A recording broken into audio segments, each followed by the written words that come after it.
It was a quiet Sunday afternoon when Emily first heard the knock on her door. The kind of knock that made her pause mid-sip of her coffee and wonder who it could be. Her small neighborhood on the outskirts of Portland rarely saw visitors, especially since the autumn chill had started to set in. She opened the door to find her neighbor, Mark, standing there with an uncertain smile. He had just moved in 2 weeks ago, a man in his late 30s with kind eyes and a way of speaking that made people feel at ease. "Hi," he said, rubbing the back of his neck awkwardly. "Sorry to bother you. I ran out of tea bags. I was wondering if you might have a few to spare." Emily smiled, her curiosity instantly sparked. "Of course. Come in for a minute. I'll make you some." That was how it started, simple, harmless, almost forgettable. A knock, a request, a cup of tea shared between neighbors.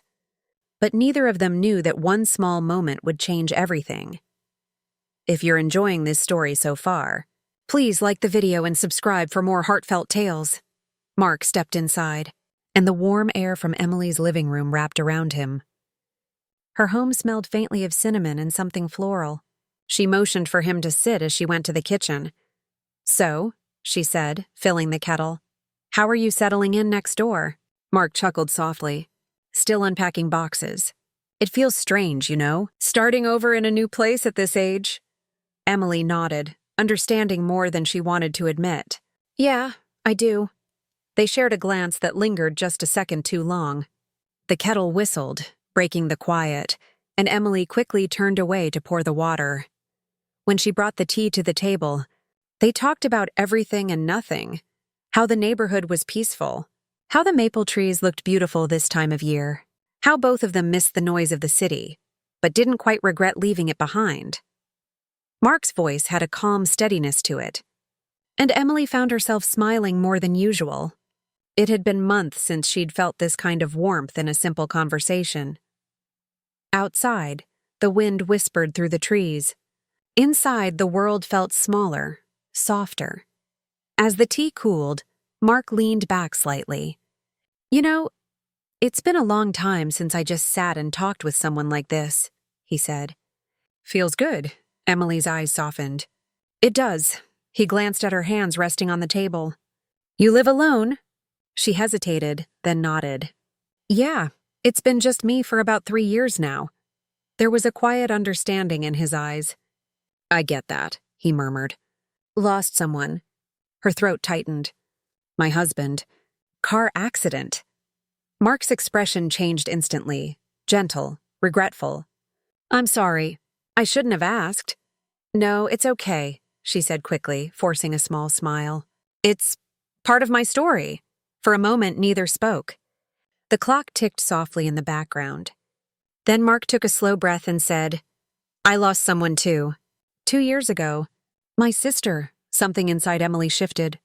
The air between them grew tender, almost fragile. They weren't just neighbors anymore. They were two people carrying quiet grief, meeting at the edge of loneliness. By the time Mark stood to leave, the afternoon had slipped into an early gray dusk. Emily walked him to the door, feeling a strange sense of reluctance. "Thanks again," he said, smiling faintly, "for the tea and the company." "Any time," she replied. "And welcome to the neighborhood, Mark." He nodded, then paused, as if he wanted to say something else. But instead, he gave her a small wave and stepped into the fading light. When the door closed, Emily stood there for a long while, staring at the empty space he'd left behind. There was something about him that stayed with her, a quiet kindness that felt familiar, comforting. That night, as she washed the cups, she caught herself smiling again. But just as quickly, a wave of guilt followed.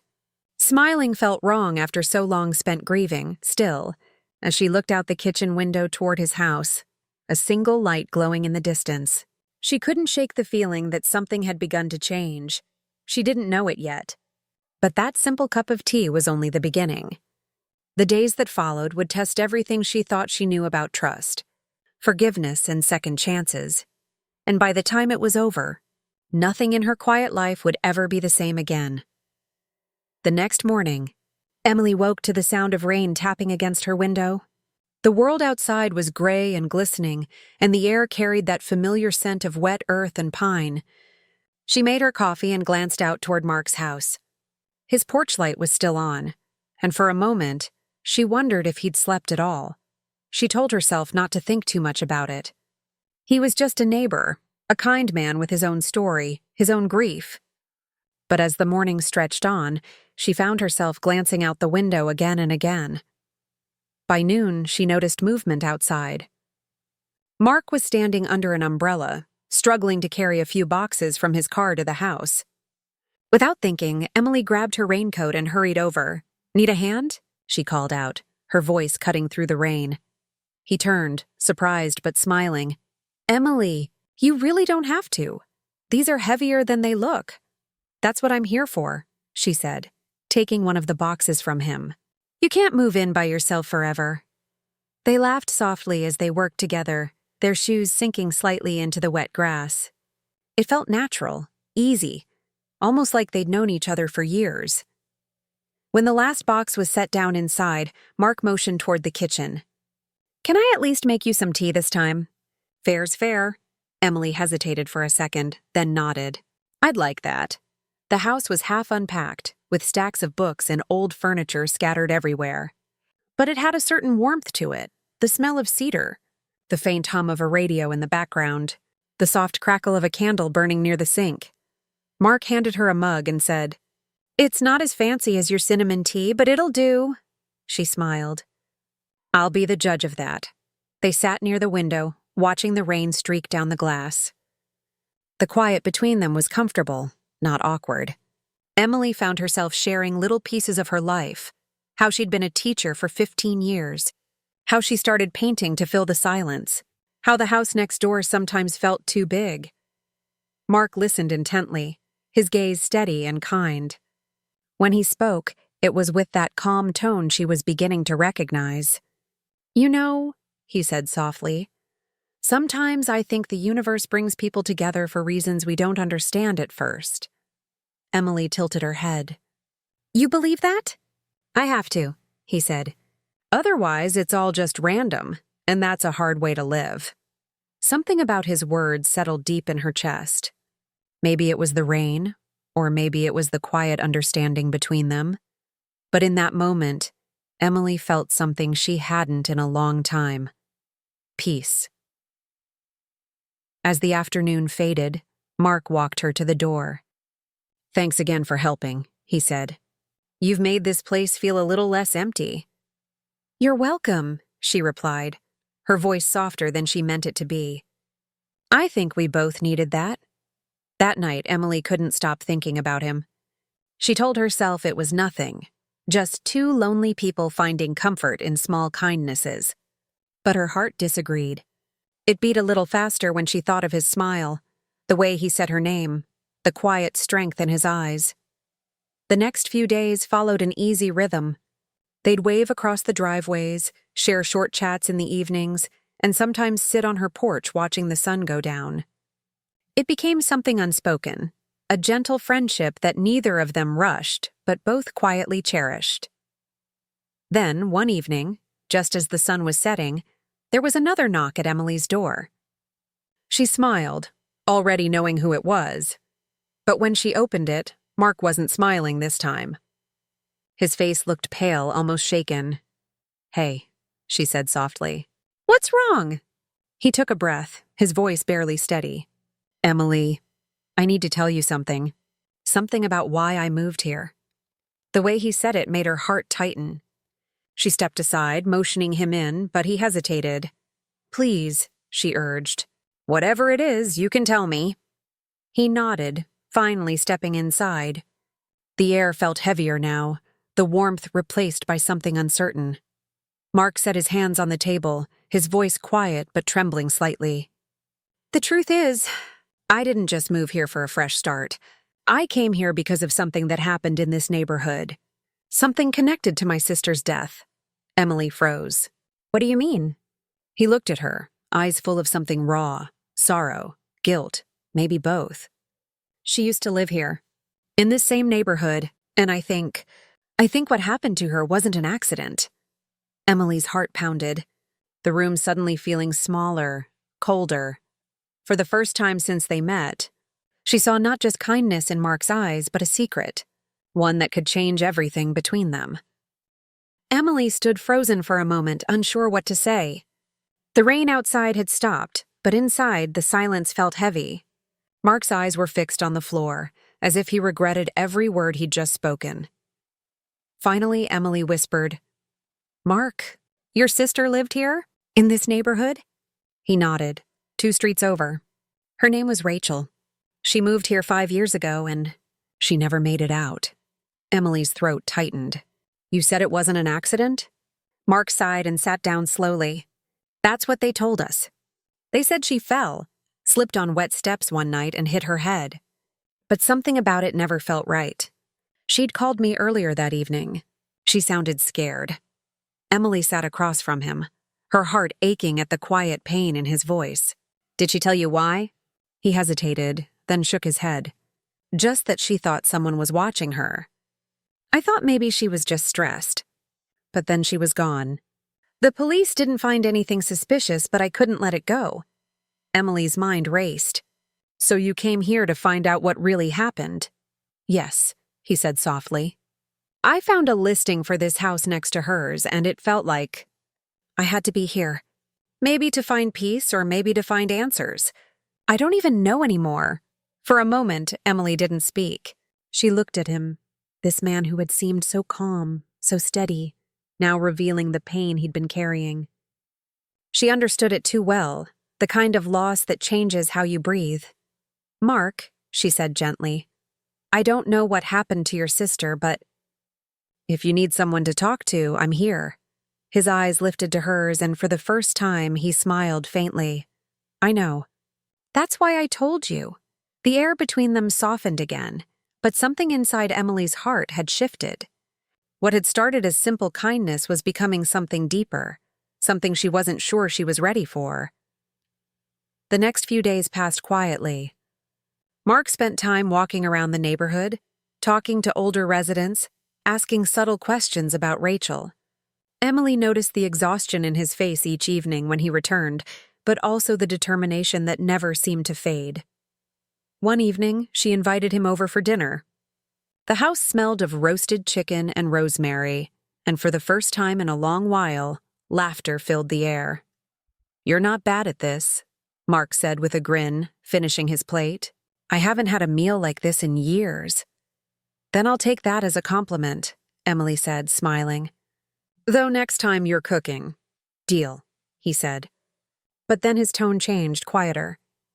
"Emily, you remind me of her sometimes." She looked up. "Of Rachel?" "Yeah," he said, his eyes distant. "She used to care about everyone around her, even people she barely knew. She always believed kindness could fix things." Emily's voice softened. "Maybe it still can." He nodded, but his gaze stayed fixed on the candlelight between them. "Maybe." After dinner, as Emily was washing dishes, she heard a faint sound, something like paper sliding under the front door. She wiped her hands and went to check. It was an envelope. No name, no return address. Just her street number written in shaky handwriting. "Mark?" she called. He came over, brows furrowed. "What's that?" "I don't know." She opened it slowly. Inside was a single sheet of paper with one line written across it. "Stop asking questions about Rachel." The words sent a chill down her spine. She looked up at Mark, who had gone pale. "This isn't funny," he said quietly. "Who would—" "I don't know," Emily interrupted. "But someone doesn't want you digging around." He clenched his jaw. "Then I'm getting close." Emily wanted to tell him to be careful, to let it go, but the look in his eyes stopped her. It wasn't anger. It was resolve. Later that night, long after Mark had gone home, Emily sat by her window staring at the street. The letter sat folded on the table beside her. The ink still dark and sharp. The wind rattled the glass, and for a moment, she thought she saw someone standing near the edge of the street, a shadow between the trees. But when she blinked, it was gone. Her pulse quickened. Maybe it was nothing. Maybe it was just the storm clouds moving. But deep down, she knew better. Whatever had happened to Rachel, It wasn't just a story from the past. It was still alive in the quiet corners of this neighborhood. And now Emily was part of it too. That night, Emily barely slept. Every creak of the floor, every whisper of the wind felt louder than it should have. The letter lay on her nightstand, its words burned into her thoughts. By morning, she decided she couldn't ignore it. She folded the note, slipped it into her coat pocket, and went next door to Mark's. He answered almost immediately, like he'd been waiting. "Couldn't sleep either?" she asked softly. He shook his head. "I kept replaying it in my mind. Who would even know I've been asking questions? I've only talked to a few people." "Maybe one of them told someone else," Emily said. "You're stirring up old memories." "People get nervous." Mark exhaled slowly and motioned for her to come in. The house felt different that morning, tense, unsettled. The candle from the night before still sat on the counter, melted down to a pool of wax. He spread out a few notes on the kitchen table, old photographs, names, and dates written in neat handwriting. Emily leaned in, scanning them. "This is her," he said, pointing to a photo of a young woman with bright eyes and a wide smile. "Rachel, she loved this neighborhood. Used to host book clubs, bake cookies for the kids next door. Everyone loved her. She looks kind," Emily said softly. "She was," Mark replied. His voice wavered slightly. "That's why none of this makes sense. Why would someone want to hurt her?" Emily hesitated. "Maybe. She saw something she wasn't supposed to?" Mark looked up at her, eyes narrowing slightly. "You really think someone—" "I don't know," she said quickly. "But if someone's warning you to stop asking, it means they have something to hide." He nodded, silent for a long moment. Then he said, "Emily, I don't want you getting dragged into this." She gave him a small, steady look. "You already dragged me in when you told me the truth. We'll figure it out together." For the first time that morning, Mark smiled, small but real. "You're stubborn, you know that?" "Comes in handy sometimes," she said, trying to lighten the mood. They decided to start with Rachel's old house 2 streets over. The current owners were away for the weekend, and Mark said he just wanted to look around outside, see if anything felt familiar. The afternoon sky hung low with clouds as they walked down the quiet street. The houses looked peaceful, unchanged. But as they reached the corner, Mark stopped. "That's it," he said, nodding toward a pale blue house with white shutters. That's where she lived. The yard was neat, the porch freshly painted. It looked ordinary, too ordinary for what it once held. They stood there for a while in silence. Emily could feel the weight of Mark's memories pressing against the air. "She called me from that porch," he said quietly. "Said she thought someone was following her home from the market. I told her to call the police, but she laughed it off. Said she was fine." Emily's heart tightened. Maybe someone was. Mark turned to her, about to speak, but then something caught his eye. He crouched near the porch steps and brushed aside a few fallen leaves. Beneath them was a faint scratch on the wood, almost hidden. 3 small letters carved into the step. E.M. Emily frowned. "That's my initials," Mark said, his voice barely above a whisper. "She carved my initials there when we were kids, but look closer." Next to it, the wood had been scratched again, rough, recent. Someone had carved a second set of letters beside it. W.A. "Do you know anyone with those initials?" Emily asked.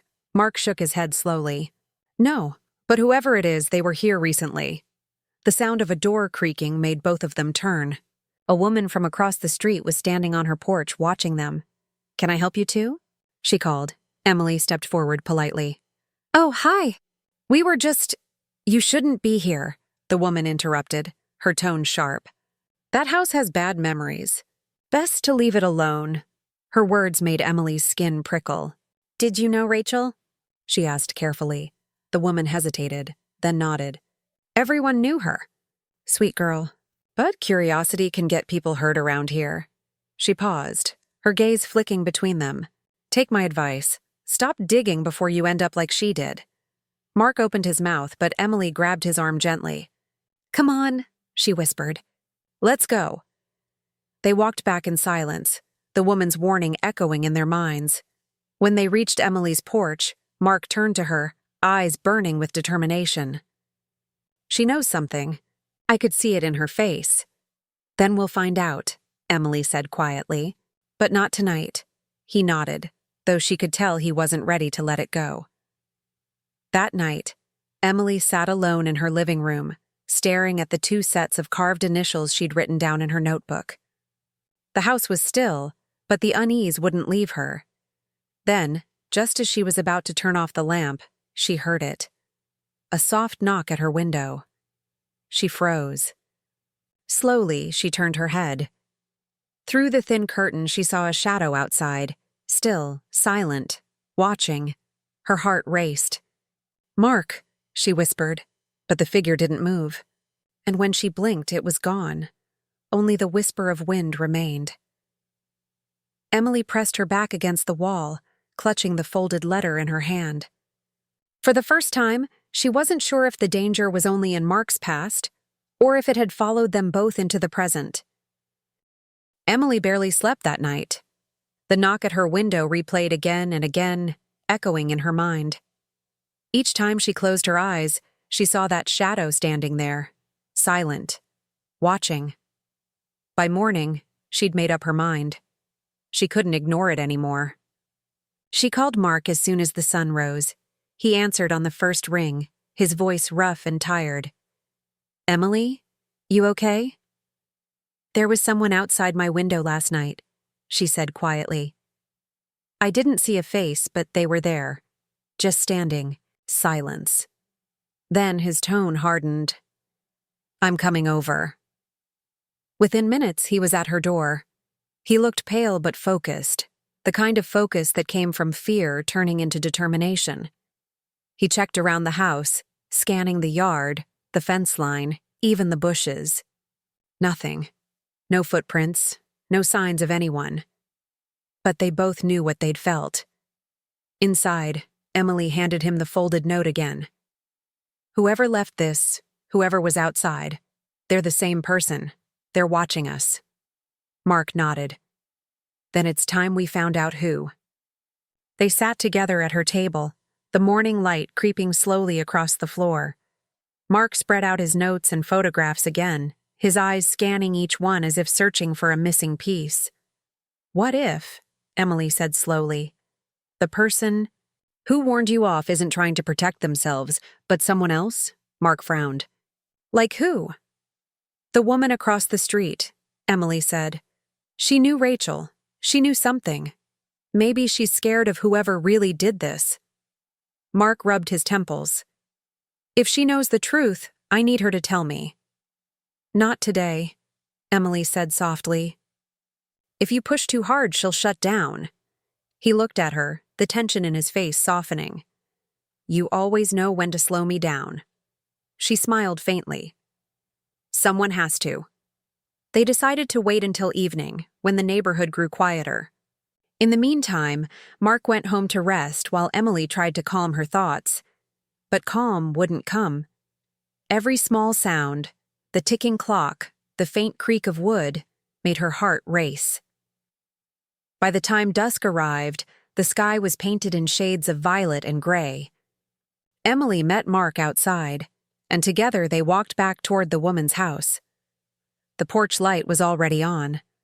Mark knocked gently. After a long pause, the door opened a few inches. The woman, her name was Mrs. Hargrove, Emily remembered, peered out with wary eyes. "Mrs. Hargrove," Mark began carefully, "I know you don't want to talk about Rachel, but I need to understand what really happened to her." Her eyes darted between them. "You shouldn't be here," she whispered. "People around here don't forget. They notice when someone starts digging." "Please," Emily said softly. "Whatever you know, she was his sister. He deserves to know." For a moment, the woman hesitated. Then she sighed and opened the door a little wider. "Come in, but keep your voices low." The house smelled faintly of dust and old books. She led them to a small sitting room and sat down, her hands trembling slightly. "Rachel was a good woman," she began. "But she got mixed up in something she didn't understand. There was a man, new to the neighborhood back then. Said he was working on construction, but he was always around, watching. He'd help people fix things, offer to mow lawns, run errands. Everyone thought he was just being nice. Mark leaned forward. Do you remember his name?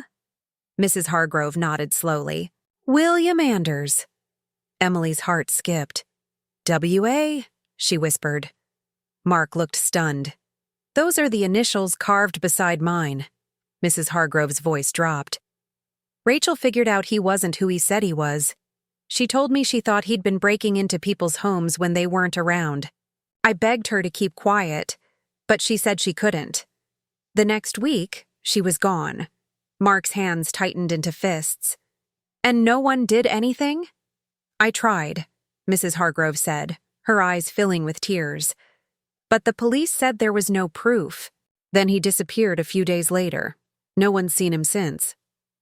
Emily's stomach turned. Until now, she whispered. Mrs. Hargrove nodded slowly. I saw someone in the alley last night. Tall, wearing a dark jacket. Looked just like him. I didn't say anything because I was afraid. Mark stood up suddenly, pacing the room. So he's still here, after all this time. Emily reached out, placing a hand on his arm. Mark, stop. We need to call the police. He shook his head. They didn't believe her before. They won't believe us now. Then we make them, she said firmly. We'll show them the note, the carvings, everything. He looked at her for a long moment, then finally nodded. You're right. They left Mrs. Hargrove's house and walked quickly back toward the street. The night air had grown cold, and a thin fog was beginning to roll in. As they reached Emily's porch, a sound broke the silence, a faint rustling near the trees. They turned, and for a moment, they both saw it. A figure, tall and still, standing half hidden in the mist. Mark, Emily whispered. He stepped in front of her instinctively, eyes locked on the shadow. But before he could move closer, the figure turned and disappeared into the fog. They stood there for what felt like forever, hearts pounding. Finally, Emily whispered, He knows we're not stopping. Mark turned to her, his face pale but resolute. Then he'll know something else, too. What? That Rachel didn't die for nothing, he said quietly, and that we're not afraid anymore. The fog thickened around them, swallowing the last of the light. But in that stillness, for the first time, Emily felt something shift. Not fear, not sorrow, hope. Because sometimes, even in the darkest corners of a quiet town, the truth finds its way back to the light. And for Emily and Mark, that light had only just begun to break through.